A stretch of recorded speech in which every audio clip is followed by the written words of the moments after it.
አሁን ምድር ከበሽታና ከጉልበተኞች መሪዎች በስተቀር ምንም ነገር የለም። ዓለማችንን መልሶ ማግኘት ይፈልጋል ጃክ። ከዚህ የግርግር ዘመን ለማምለጥ ማለት ነው። ሁሉም ነገር የሚጀምረው በዓለም ዳርቻ ላይ ነው። እዚያም በአንድ ወቅት ምርጥ የጥንት ቅርሶች አዳኝ የነበረውን ጃክን እንገናኘዋለን። ራሱን የታሪክ ቅርሶችና የጠፉ ዕቃዎችን ለመፈለግ ሰጥቶ ነበር የሚኖረው። አብዛኛውን ጊዜ በውሃ ውስጥ በመስራት ነበር የሚኖረው። በስራውም በሚያገኘው ደስታ ይኖር ነበር።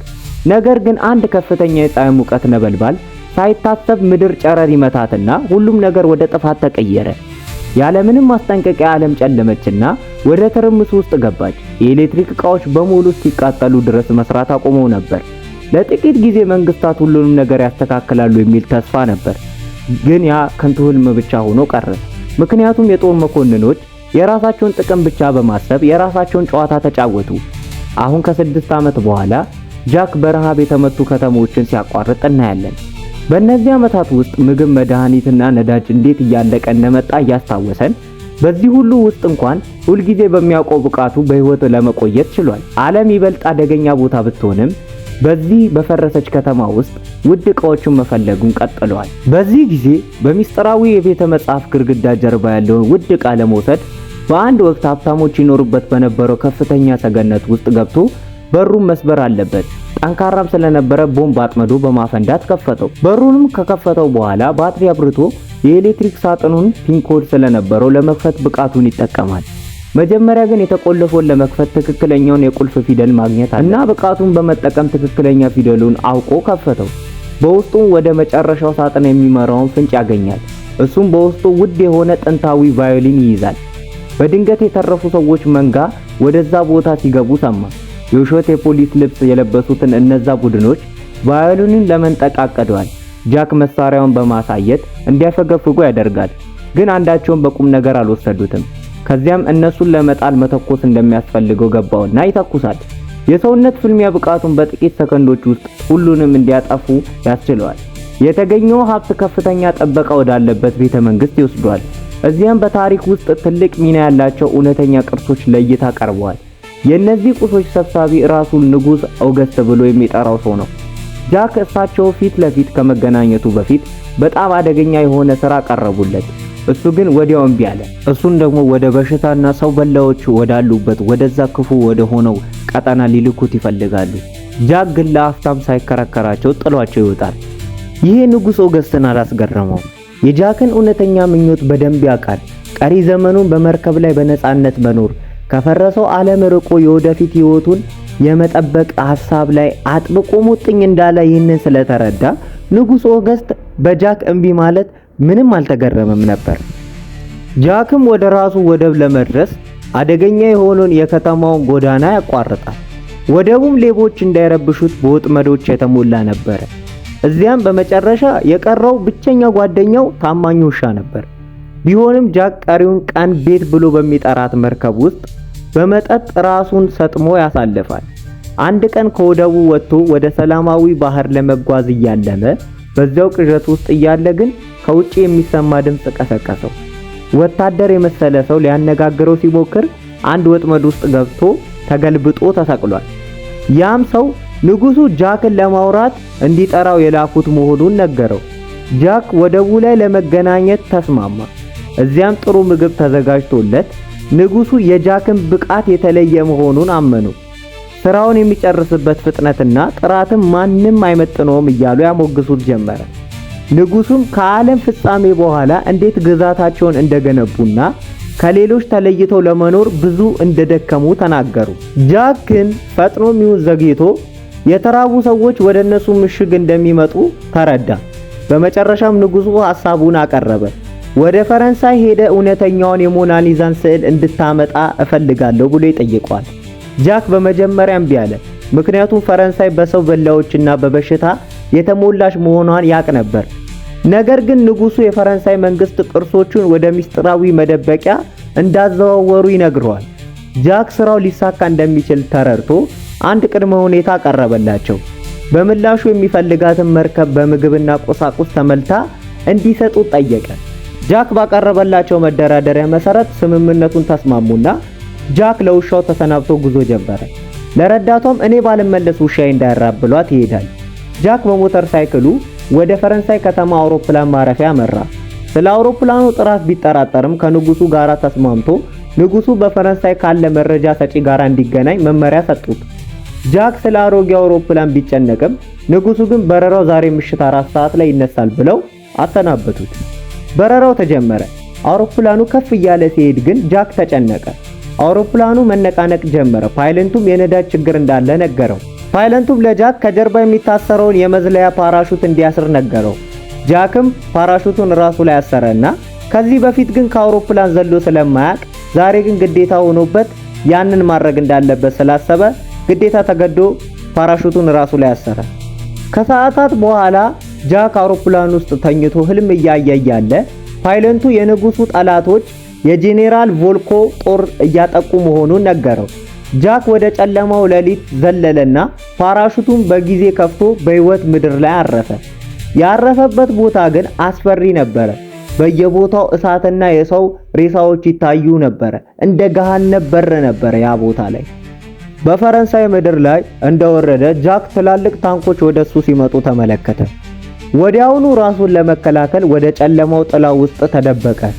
በዚህ ሰዓት ፈረንሳይ በጄኔራል ቮልኮቭ የጭካኔ አገዛዝ ስር ነች።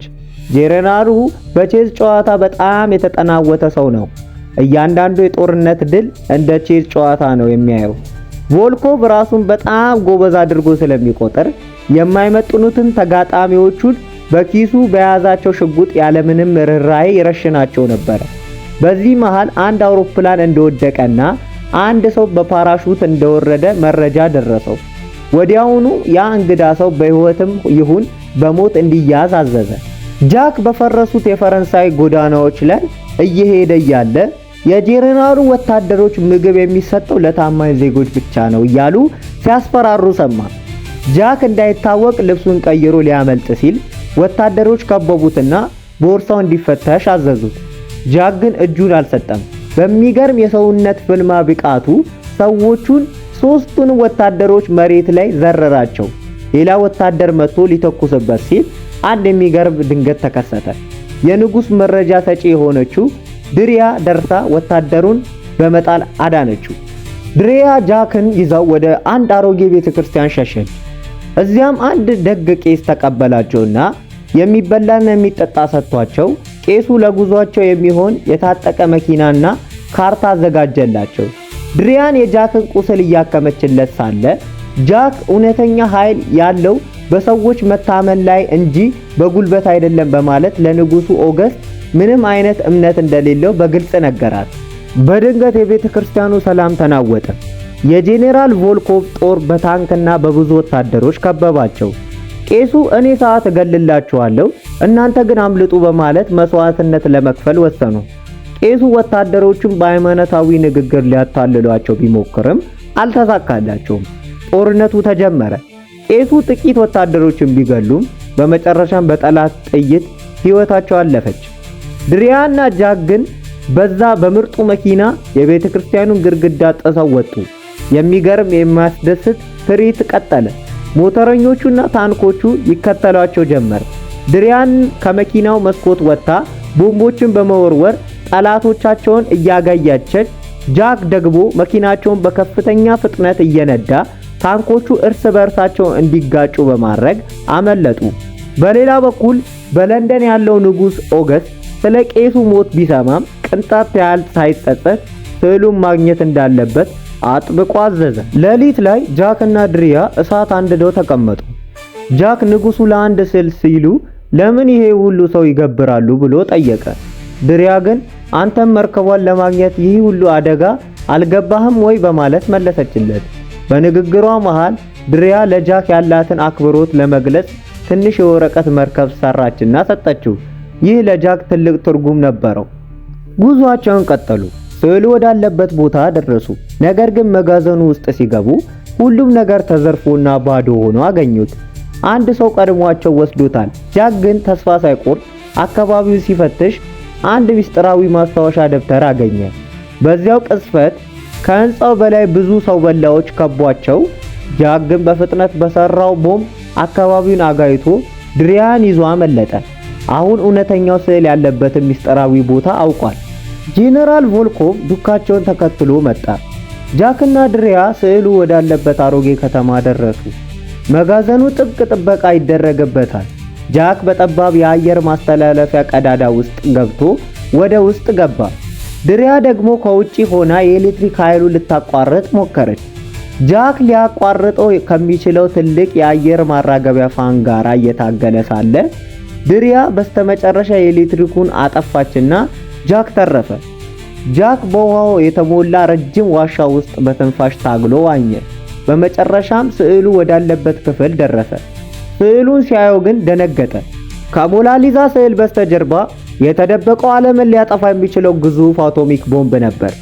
ጃክ በዚህ ጊዜ ንጉሥ ኦገስት እንደዋሹትና ለጦር መሳሪያ ሲሉ እንደተጠቀሙበት ተረዳ። ድሪያንም ይህንን ነገር እንደምታውቅ ጠየቃት።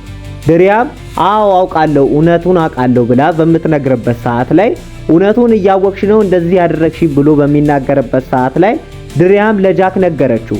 ቦምቡ በቮልኮቭ እጅ ከገባ ዓለም ትጠፋለች ብላ ብታስረዳውም ጃክ በመከዳቱ ተናዶ ትቷት ሄደ። ነገር ግን ብዙም ሳይቆይ የቮልኮቭ ባቡር መጥቶ ድሪያንና ሰዎቿን በጭካኔ ፈጃቸው። ቮልኮቭ ቦምቡ ወስዶ በባቡር ጭኖ ጉዞ ጀመረ። ጃክ በመኪና ውስጥ ሆኖ ያቺን ድሪያ የሰጠችውን የወረቀት መርከብ ተመለከተ።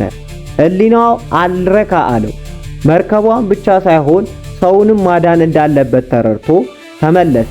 ድሪያ ቆስላ አገኛት። ቁስሏን አከመላትና ጃክ ቮልኮቭን አቆመዋለሁ ብሎ ቃል ገባላት። ጃክ በከፍተኛ ፍጥነት እየተጓዘ በነበረው ባቡር ላይ በጀግንነት ዘሎ ወጣ። በባቡሩ ላይ የሞትና የሽረት ትግል ተጀመረ። ጃክ ወታደሮቹን አንድ በአንድ በቦክስ በቃ ያንጣጣቸዋል እላቸዋለሁ ማለት ነው፣ ገዳደላቸው ማለት ነው። እየጣለ ባቡሩን ተቆጣጠረ። በመጨረሻም ጄኔራል ቮልኮቭ ፊት ለፊት መጣ። ቮልኮቭ ቦምቡን ልትወስድ ነው ሲለው ጃክ እኔ የመጣሁት ላንተ ነው አለው። በዚህ መሃል ድሪያ ባቡሩ የሚያልፍበትን ድልድይ በፈንጂ አፈነዳችው። ድልድዩ ሲፈነዳ ጃክ በሰከንድ ልዩነት ዘሎ አመለጠ። ጄኔራል ቮልኮቭ ግን ከነባቡሩና ከነቦምቡ ገደል ውስጥ ገብቶ ተከሰከሰ። ድሪያ ጃክ የሞተ መስሏት እያለቀሰች ሳለ ጃክ ከጀርባዋ በሕይወት ተከሰተ። ሁለቱም ተቃቅፈው ከጥፋቱ ቦታ ወጡ። በመጨረሻም ንጉሥ ኦገስት ቃላቸውን አከበሩ። ጃክ የሚመኛትን ነጭ መርከብ አገኘ። ታሪኩ የሚያበቃው ጃክና ድሪያ መርከባቸውን ይዘው ካሁን በኋላ ብቸኝነት እንደማይሰማቸው አውቀው ወደ ሰላማዊው ባህር ሲጓዙ ነው። ጋይስ ምርጥ አይደለም? ምርጥ ፊልም ነው ዛሬ ይዤላችሁ የመጣሁትና ይህንን ታሪክ ሰሳራላችሁ በጣም አስቸጋሪ ነበረ። እሱ አይመለከታችሁም። እናንተ አስቸገረኝም አላስቸገረኝም አይመለከታችሁም። እናንተ የሚመለከታችሁ ምንድነው? እኔ ሰብስክራይብ ማድረግ ነው። ስለዚህ ሰብስክራይብ ብታደርጉኝ ደስ ይለኛል። አብረን እንቀጥላለን ማለት ነው። አሪፍ አሪፍ የኮሪያ ፊልሞችን ይዤላችሁ እየመጣሁ ስለሆነ ሰብስክራይብ አድርጋችሁ የደወል ምልክቷን በመጫን ፊልሞቹ ይደርሳችኋል ማለት ነው። ጸዴ ፊልም ይዤላችሁ እየመጣሁ ስለሆነ በዛ ምክንያትም ነው የቆየሁት። ይሄን የአሜሪካ ፊልም እስከዛ ድረስ እንድትወስዱበት ነው። ትንሽ ጎንጨት አድርጓት እቺን ማለት ነው። ከዛ ደግሞ ጣሳውን እሞላላችኋለሁ ማለት ነው። በኮሪያ ፊልም አሪፍ የኮሪያ ፊልም እያላችሁኝ ስለነበረ አሪፍ የኮሪያ ፊልም ደግሞ ይዤላችሁ እመጣለሁ ማለት ነው። ይመቻችሁ። ሰብስክራይብ ታረጉኛላችሁ እያስባለሁ ታረጉኛላችሁ። እንዲሁ ስታይ ፊቴ ያሳዝናል።